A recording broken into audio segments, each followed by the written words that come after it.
প্রবাসীর অধিকার আমাদের অঙ্গীকার। 18 ডিসেম্বর ছিল আন্তর্জাতিক অভিবাসী দিবস। প্রতি বছর 18 ডিসেম্বর আন্তর্জাতিকভাবে এই দিবসটি পালন করা হয়। অভিবাসন ব্যয় কমানো ও নিরাপদ নিয়মিত ইন্টারন্যাশনাল মাইগ্রেন্টস ডে। এই দিবসটি উপলক্ষে প্রবাসী কল্যাণ ও বৈদেশিক কর্মসংস্থান মন্ত্রণালয় বরাবরের মতো এবারও অনুষ্ঠানের আয়োজন করেছিল রাজধানীর ওসমানী স্মৃতি মিলনায়তনে। সেই অনুষ্ঠানে প্রবাসী কল্যাণ ও বৈদেশিক কর্মসংস্থান মন্ত্রণালয়ের উপদেষ্টা ডক্টর আসিফ নজরুল, স্থানীয় সরকার উপদেষ্টা আসিফ মাহমুদ সজীব ভুইয়া, দুজন উপদেষ্টা ওনারা বক্তব্য রেখেছেন। বিশেষ করে প্রবাসী কল্যাণ মন্ত্রণালয়ের উপদেষ্টা ডক্টর আসিফ নজরুল উনি ওনার বক্তব্যে কয়েকটি বিষয় উল্লেখ করেছেন। সেই বিষয়গুলোতে আসলে প্রবাসীদের জন্য এই বছরে কি হয়েছে আর নতুন করে ওনার কি পরিকল্পনা, প্রবাসীদের লাভ ক্ষতি কি বিষয়গুলো আছে, প্রোগ্রামের ভেতরের বা অন্তর্নিহিত যে ফলাফল, আর বিগত যদি 10 বছরে এই অভিবাসী দিবসের অনুষ্ঠানের বক্তব্যগুলোর একটু সংক্ষিপ্ত পর্যবেক্ষণ আপনাদের সামনে তুলে ধরি, তাহলে হয়তো বুঝবেন যে এই দিবসটি আসলে আমাদের প্রবাসী কর্মীদের জন্য কতটুকু কাজে লেগেছে বা কাজে লাগছে। প্রবাস তথ্য কেন্দ্রের এই পর্বে মিরাজ হোসেন গাজী আপনাদের সকলকে স্বাগত জানাচ্ছি। যেটি বলছিলাম যে আন্তর্জাতিক অভিবাসী দিবসে অধ্যাপক আসিফ নজরুল ওনার বক্তব্যের শুরুতেই যে বিষয়টি উল্লেখ করেছেন সেটি হচ্ছে এই অন্তর্বর্তীকালীন সরকার ডক্টর মোহাম্মদ ইউনূসের নেতৃত্বে দায়িত্ব নেওয়ার পরে প্রবাসীরা যেই রেমিটেন্স পাঠানো বাড়িয়ে দিয়েছেন এজন্য তিনি প্রবাসীদেরকে ধন্যবাদ অভিনন্দন জানিয়েছেন। আমাদের সরকার দায়িত্ব নেওয়ার পরে পূর্ববর্তী বছরে এই সময়ের তুলনায় আমাদের রেমিটেন্স 26% বৃদ্ধি পেয়েছে। যত রেমিটেন্স যোদ্ধা আছেন পৃথিবীর 176টা দেশে বাংলাদেশের রেমিটেন্স যোদ্ধা আছেন, আপনাদের সবার প্রতি বর্তমান সরকারের পক্ষ থেকে, বাংলাদেশের মানুষের পক্ষ থেকে গভীর কৃতজ্ঞতা জানাচ্ছি। আমরা যখন বলি যে প্রবাসীরা হচ্ছে আমাদের অর্থনীতির গতিশীলতার প্রাণকেন্দ্র, মূল স্তম্ভ, এটা একটুও বাড়িয়ে বলা হয় না। আমাদের একজন প্রবাসী ভাই একটু আগে বললেন যে আমরা যখন বাইরে টাকা পাঠাই, বিদেশ থেকে টাকা পাঠাই কষ্ট করে, এবং খুব দুঃখের সাথে দেখি যে আমাদের টাকা সব লোপাট করে বাইরে নিয়ে যাওয়া হচ্ছে, আমাদের খুব কষ্ট লাগে। ওনারা দুঃখ করে বলল যে প্রবাসীরা সবচেয়ে বেশি পছন্দ করে ইসলামী ব্যাংকগুলোতে টাকা পাঠাতে, আর ফ্যাসিস্ট হাসিনা সরকার লুট করার জন্য বেছে নিয়েছিল ইসলামী ব্যাংকগুলোকেই। 6টা ইসলামী ব্যাংক থেকে আপনারা জানেন হাজার হাজার কোটি টাকা পাচার করেছে তাদের প্রিয় বিজনেস গ্রুপ। এই ব্যাংকগুলোকে টার্গেট করে দুর্বল করে দেওয়া হয়েছিল। এবং প্রবাসী বন্ধু যারা ডক্টর আসিফ নজরুলের এই বক্তব্যটি দেখলেন, নিশ্চয়ই আপনাদেরও ভালো লেগেছে যে সরকার একজন উপদেষ্টা প্রবাসীদেরকে এইভাবে মর্যাদা দেওয়া বা ধন্যবাদ জানানোর কথা বলেছেন। রেমিটেন্স পাঠিয়েছে রেকর্ড সংখ্যক বা আগের বছরের তুলনায় 26% বেশি, এটি অবদান নিশ্চয়ই বরাবরই আছেন। এখন তারপরে আসলে কি প্রবাসীদেরকে আমরা আসলে কি দিচ্ছি সেটি একটি বড় বিষয়। সরকারের পক্ষ থেকে আসলে কি পাচ্ছি আমরা, প্রতি বছর যে অনুষ্ঠানগুলো হচ্ছে তারা আসলে আপনাদেরকে কি দিতে পেরেছেন? ম্যাক্সিমাম ক্ষেত্রে আপনাদের কমপ্লেন হচ্ছে পাসপোর্ট নিয়ে। আপনাদেরকে বিনয়ের সাথে জানাই, পাসপোর্ট তো আমাদের মন্ত্রণালয়ের অধিভুক্ত বিষয় না। আমি অনেকবার কনসার্ন যত সরকারি দপ্তর আছে, মন্ত্রণালয় আছে, তাদের সাথে কথা বলেছি, কনসার্ন মিনিস্টারদের নিয়ে বসেছি। কয়েকদিন আগে আপনাদেরকে একটা সুখবর দিয়েছি যে 15 ডিসেম্বর থেকে পাসপোর্ট পাঠানো শুরু হয়েছে। অগ্রাধিকার দেওয়া হয়েছে মালয়েশিয়া এবং সৌদি আরবে প্রথম। তারপর উনারা বলেছেন 3 থেকে 4 সপ্তাহের মধ্যে সমস্ত পাসপোর্ট পাঠানো সম্ভব হবে। MRP passport. আপনারা জানেন যে পাসপোর্টের ব্যাপারে আপনাদের কিছু অনীহা আছে। শ্রম ঘন এলাকা আর কি, সেখানে ওনারা মেশিন সহ পাঠাবে যাতে বায়োমেট্রিক ডাটা ওইখান থেকেই সংগ্রহ করা যায়, যাতে এটা ইজিয়ার হয়। আপনারা জানেন একটা প্রবাসী লাউঞ্জ হয়েছে। এই লাউঞ্জটা আমার ধারণা প্রবাসীরা পছন্দ করছেন। ওখানে ওনাদেরকে সরাসরি সেবা দেওয়ার জন্য আমাদের প্রায় 200 মতো কর্মী নিয়োগ করা হয়েছে। আবার ব্যাংক যেটা আছে প্রবাসী কল্যাণ ব্যাংক, সেখানে সরাসরি এখন রেমিটেন্স পাঠানো যাচ্ছে। কিছুটা হলেও কিছু মানুষের উপকার হচ্ছে। ওয়েজ আর্নার বর্ডের ক্ষেত্রে অনেক আপনাদের দাবি ছিল যে ঊর্ধ্বসীমাটা তুলে দেওয়া, তো এই ঊর্ধ্বসীমা তুলে দেওয়া হয়েছে। বিদেশ থেকে যারা আপনার এই জুলাই গণ অভ্যুত্থানে আপনারা জানেন কত বড় স্যাক্রিফাইস ওনারা করেছে। আমি বিশ্বাস করতে পারি না এটা সম্ভব একটা মানুষের পক্ষে। ওনার চাকরি চলে যাবে, জেলে থাকতে পারে সারা জীবন, এবং অভিবাসন ব্যয় হারিয়ে ওনার পুরা পরিবার ওনারা চরম দুর্দশায় নিপতিত হতে পারেন। এত বড় আশঙ্কার মধ্যে শত শত আমাদের বাংলাদেশি ভাই বোন রাস্তায় নেমে এসে জুলাই গণ অভ্যুত্থানে আজকে যে আপনার তাদেরকে অনেককে জেলে রাখা হয়েছিল, প্রধান উপদেষ্টার ব্যক্তিগত উদ্যোগে ওনারা সবাই ফেরত এসছেন। প্রবাসী কল্যাণ ব্যাংক থেকে আমরা ওনাদেরকে পুনর্বাসন করার পদক্ষেপ নিচ্ছি, আপনাদের কাছে বলে যাচ্ছি যে আমরা ওনাদের একটা নির্দিষ্ট অঙ্কের টাকা দিচ্ছি এবং ওনাদেরকে বাইরে পাঠানোর ক্ষেত্রে বয়েসেলের মাধ্যমে বিদেশে পাঠানোর ক্ষেত্রে ওনাদের আমরা অগ্রাধিকার দিব। প্রয়োজনে আমাদের দেশে যারা ব্যবসায়ী প্রতিষ্ঠান আছে, বড় বড় শিল্প গ্রুপ আছে, আমাদের সাথে যোগাযোগ করেছেন, ওনারাও কিছু কর্মীদের কর্মসংস্থানের ব্যবস্থা করবেন। আমরা আপনাদের কথা দিচ্ছি এইটা আমরা অবশ্যই করব। এখন কথা হচ্ছে যে এই যে অভিযোগগুলো আছে, সমস্যাগুলো আছে, প্রবাসীদের বছরের পর বছর ধরে আপনারা বলছেন, আমরাও বলছি, কিন্তু তার সমাধান হচ্ছে না কেন? তার সমাধান আসলে কেন হচ্ছে না সেই বিষয়টিও পর্যবেক্ষণ উনি তুলে ধরেছেন। প্রবাসীদের ক্ষেত্রে আমাদের যে চ্যালেঞ্জগুলো আছে, এক নম্বর হচ্ছে অভিবাসন ব্যয় কমানো। এখন অভিবাসন ব্যয় কমানোটা আমরা চেষ্টা করছি, আপনারা জানেন এটা কত টাফ। আমাদের এখানে যারা রিক্রুটিং এজেন্টরা আছেন তাদের মধ্যে ভালো আছেন, আবার অনেকে আছেন তাদের একমাত্র লক্ষ্য থাকে কত ভালো মানে কত বেশি করে মানুষকে ঠকানো যায়, কিন্তু রিয়ালিটি। এবং গত সরকারের আমলে এই ধরনের যারা রিক্রুটিং এজেন্সি তাদেরকেই প্রাধান্য দেওয়া হয়েছিল। তাদের আবার সাব এজেন্ট থাকে, এবং যারা আপনার অনেক টাকা দিয়ে বিদেশে যায় তারা আমাদের কাছে মাঝে মাঝে বলতেও চান না যে অনেক টাকা দিয়ে বিদেশে যাচ্ছে, কারণ তারা ভাবছে তাহলে যদি যাওয়াটা বন্ধ হয়ে যায়। মানে আমাদের ডিমান্ডটা খুব বেশি, সাপ্লাইয়ের তুলনায় ডিমান্ডটা খুব বেশি, এই সুযোগ গ্রহণ করা হয়।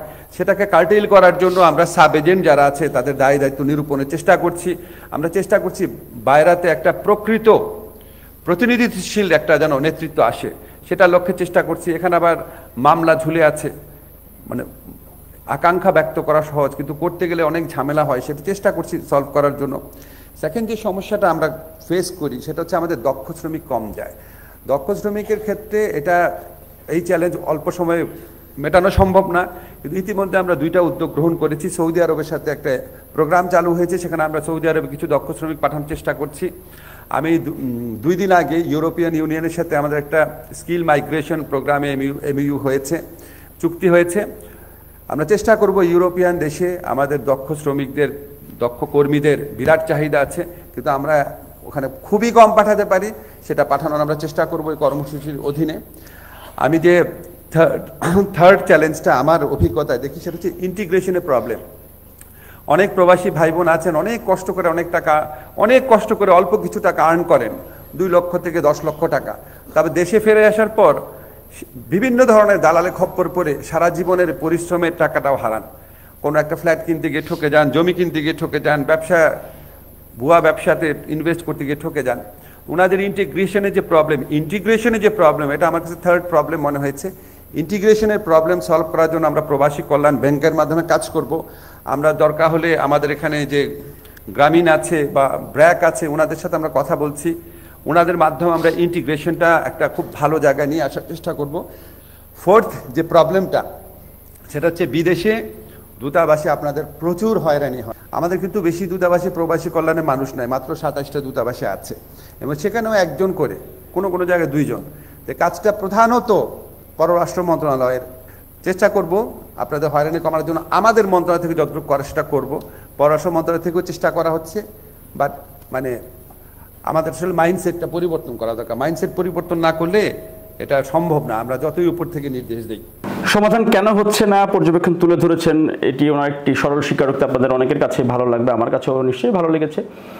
এই বিষয়ে আমি ওনার আরেকটি বক্তব্য দেখার পরে আসলে আমার ওই যে বলছিলাম 10 বছর একটি পর্যবেক্ষণ সংক্ষেপে তুলে ধরতে চাই, তাহলে হয়তো যে অন্ততপক্ষে আমাদের সঠিক তথ্য বা খবরের ভেতরের যে খবরটি প্রবাস তথ্য কেন্দ্রের যে বৈশিষ্ট্য, প্রচলিত গণমাধ্যম যেখানে শেষ করে প্রবাস তথ্য কেন্দ্র ওখান থেকে শুরু করার চেষ্টা করে যে তারপরে আসলে ভেতরে কি আছে। আমার কিছু করার থাকে না, পাসপোর্ট আমার মন্ত্রণালয়ের অধীনে না। আপনারা প্রবাসীরা দেশে এসে যদি বিমানবন্দরে হয়রানির সম্মুখীন হন, এটা আমার মন্ত্রণালয়ের অধীনে না। আপনারা যদি বিদেশে এখানে এসে কোথাও ইনভেস্ট করে প্রতারিত হন, এটা আমার মন্ত্রণালয়ের অধীনে না।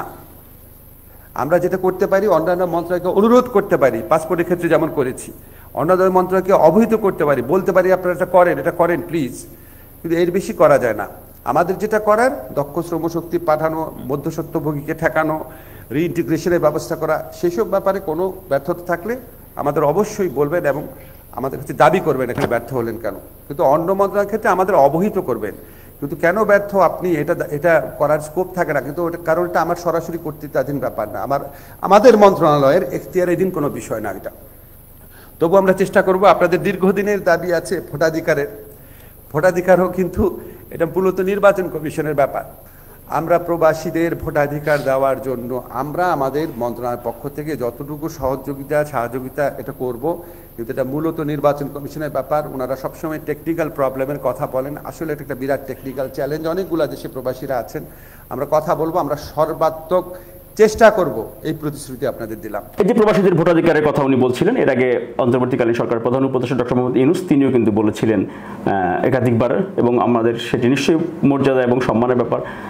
আপনারা অনেকে হয়তো শুনলে এবার প্রথম শুনছেন মনে হবে অনেকের কাছেই, 2024 সালে যে একতরফা ডামি নির্বাচন হয়েছিল বাংলাদেশে, সেই নির্বাচনেও কিন্তু প্রবাসীদের ভোট দেওয়ার ব্যবস্থাটি ছিল। তখন মাত্র 15 দিন সময় দিয়ে পোস্টাল ব্যালটের মাধ্যমে, খুব একটা প্রচারণা তখন ছিল না। এখন কথা হচ্ছে যেটি বলছিলাম, যে প্রবাসীদের সমস্যা, অভিযোগ, ভোগান্তি আছে, ওনারা জানেন, আপনারা জানি, আমরা বলছি, আপনারা বলছেন, আপনারা তো একই সাধারণ মানুষ, ওনারা সরকারের দায়িত্বে, তাহলে ওনারাও কিন্তু স্বীকার করছেন অভিযোগগুলো আছেন। আবার কেন সমাধান হচ্ছে না সেটিও বলতে পারছেন। তাহলে আমি সমাধানও জানছি, অভিযোগও জানছি, কোথায় গেলে সমাধান হবে সেটিও জানতে পারছি, তারপরেও সমাধান হচ্ছে না। এই যে বললাম গেল 10 বছর 5 বছরের এই একই ধরনের বক্তব্য, যে এই মন্ত্রণালয়ের দায়িত্ব না, ওই মন্ত্রণালয়ের দায়িত্ব, এটা আমার দায়িত্ব না, ওনার দায়িত্ব, যে কারণে আমরা পারি না। আরে ভাই, আমার দায়িত্ব না আপনার দায়িত্ব, আপনার দায়িত্ব না আমার দায়িত্ব। প্রবাসীরা যে টাকাটা পাঠাচ্ছে, রেমিটেন্স পাঠাচ্ছে, আপনি খালি সেলুট দিলাম, প্রবাসীদের অবদানের কথা স্বীকার করলাম, মাথার উপরে তাদেরকে রাখা উচিত সেটি বললাম। সরকারের লোকই তো বলছেন, মন্ত্রণালয়গুলো তো সরকারেরই মন্ত্রণালয়।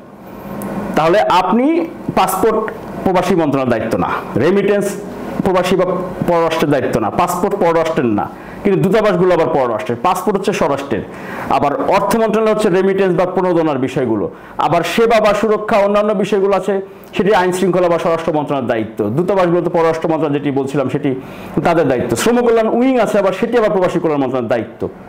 সবই তো সরকারের দায়িত্ব, টাকাটা তো সরকার নিচ্ছে বা দেশে আসছে, দেশের কাজে লাগছে। সম্মান বা সেলুট জানাচ্ছি, কৃতজ্ঞতা অবদান স্বীকার করছি, আমরা সরকারের পক্ষ থেকেই করছি।